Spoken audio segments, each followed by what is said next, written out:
ज्ञान विस्तार चैनल में आप सभी का स्वागत है। रामायण की कथा आप सभी ने सुनी होगी। रावण, कुंभकर्ण और विभीषण तीनों भाइयों की कथा भी आपने सुनी होगी।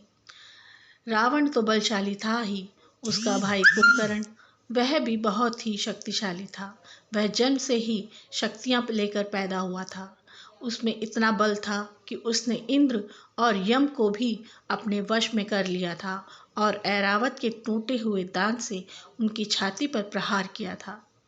एक कथा के अनुसार एक बार रावण, कुंभकर्ण और विभीषण ब्रह्मा जी की तपस्या कर रहे थे।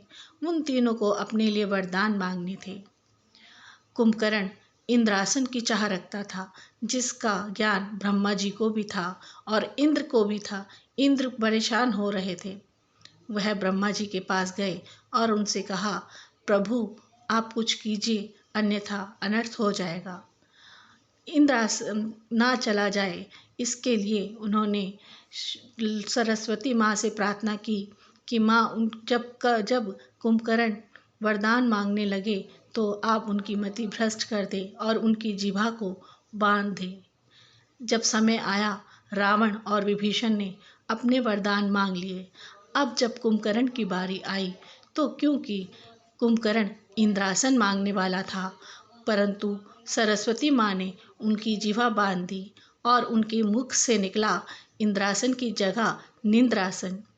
जैसे ही उनके कुंभकर्ण के मुंह से निंद्रासन निकला, ब्रह्मा जी ने कहा तथास्तु और उसका वरदान पूर्ण हो गया। परंतु जैसे ही कुंभकर्ण संभला तो उसने कहा, नहीं प्रभु, मुझसे गलती हो गई, मुझे निंद्रासन नहीं, मुझे इंद्रासन चाहिए था।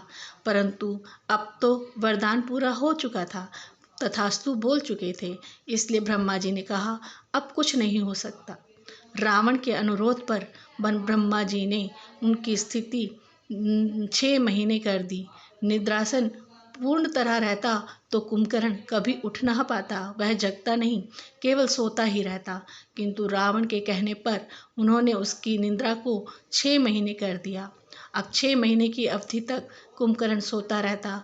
6 महीने पश्चात जैसे ही वह उठता, खूब सारा भोजन और मदिरा का पान करता और फिर से सो जाता। यही कारण था कि कुंभकर्ण 6 महीने तक सोता था। यही कारण था। अगर आपको ये कहानी पसंद आई हो तो चैनल को लाइक करें और सब्सक्राइब करें। कहानी पसंद आई है तो कमेंट बॉक्स में जय श्री राम जरूर लिखें। जय श्री राम।